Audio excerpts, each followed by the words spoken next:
Long before Britain had cities, kings, or even names, the land was wild and open. Forests covered most of the country, rivers ran freely, and animals moved across wide plains. There were no borders, and Britain was not yet an island. The first people, the Stone Age. The first people arrived during the Stone Age, tens of thousands of years ago. They were hunter-gatherers, moving from place to place. They hunted animals like deer and horses and gathered berries, nuts, and roots. They made tools from stone, bone, and wood because metal had not yet been discovered. At that time, Britain was connected to Europe by a land bridge. People walked across it, following animals and seasonal food. Life was hard, but people worked together in small groups to survive. Around 10,000 years ago, the climate warmed. Ice melted, sea levels rose, and the land bridge slowly disappeared. Britain became an island, separated forever from mainland Europe. About 6,000 years ago, a great change happened. New people arrived from Southeast Europe, bringing a new way of life: farming. Instead of moving constantly, people began to settle. They grew crops, kept animals, and built permanent homes. These early farmers also built tombs, monuments, and ceremonial places. One of the most famous is Stonehenge, carefully arranged stone circles aligned with the sun. It was not a home or a fort, but a place for seasonal ceremonies, showing that people now thought deeply about time, nature, and belief. In the far north, in Orkney, a village called Skara Brae was built from stone. Its houses, furniture, and layouts still survive today, giving us a clear picture of late Stone Age life.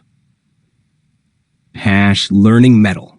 The Bronze and Iron Ages. Time passed, and people learned to use metal. Around 4,000 years ago, the Bronze Age began.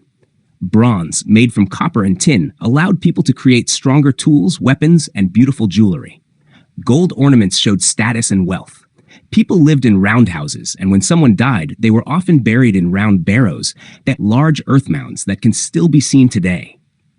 Society became more organized, with clear roles and traditions. Later came the Iron Age. Iron was stronger and more useful than bronze, especially for weapons. Farming improved, populations grew, and competition between groups increased. To protect themselves, people built hill forts, large defended settlements on high ground. One of the largest is Maiden Castle in Dorset. These forts show that defense and warfare were now part of everyday life. Iron Age people spoke Celtic languages, and some of these languages still survive today in Wales, Scotland, and Ireland. For the first time, coins were made in Britain, often showing the names of kings. This marks the beginning of recorded British history. The Romans changed Britain. In 55 BC, a powerful Roman general, Julius Caesar, attempted to invade Britain but failed. Almost a century later, in AD 43, Roman forces returned under Emperor Claudius, and this time they succeeded. The Romans stayed in Britain for nearly 400 years. They brought order, structure, and organization. They built straight, strong roads that allowed soldiers and goods to move quickly. Many modern roads still follow these Roman paths. They built towns with public baths, temples, markets, and government buildings. They introduced a formal system of law and administration. Roman influence transformed Britain from a tribal society into a more organized province. Not everyone accepted Roman rule. One of the most famous rebels was Boudicca, queen of the Iceni tribe in eastern England. After being mistreated by Roman officials, she led a violent uprising. Although her rebellion failed, she remains a symbol of resistance. The Romans also introduced new plants and animals and helped spread Christianity, which began to take root in Britain during the 3rd and 4th centuries. However, the Romans could not fully control the north. The Picts, ancestors of the Scottish people, lived beyond Roman power. To defend their territory, the Romans built Hadrian's Wall across northern England. It marked the northern edge of Roman Britain. In AD 410, Roman soldiers were called back to defend the empire elsewhere. Roman rule in Britain ended, leaving behind roads, ruins, and lasting influence. New rulers, the Anglo-Saxons. After the Romans left, Britain was vulnerable. New groups arrived from northern Europe, the Jutes, Angles, and Saxons. They settled mainly in what is now England and gradually formed several Anglo-Saxon kingdoms. Their languages became the foundation of modern English, shaping how people speak today. By around AD 600, these kingdoms were firmly established. Anglo-Saxons were not Christian at first. Christianity returned through missionaries. From Ireland came St. Patrick and St. Columba, spreading Christianity in the north.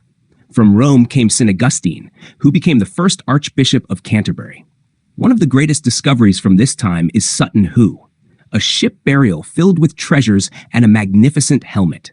It shows the wealth, power, and beliefs of Anglo-Saxon kings.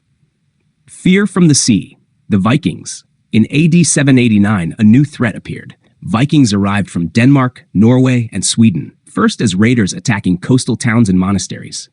Over time, many Vikings settled, especially in eastern England. This area became known as the Danelaw, ruled by Viking laws and customs. Place names like Grimsby still reflect this Viking influence. The Anglo-Saxons fought back under Alfred the Great, King of Wessex. He defended his kingdom and helped unite the English against Viking rule. Many Vikings eventually became Christian and lived peacefully among local people.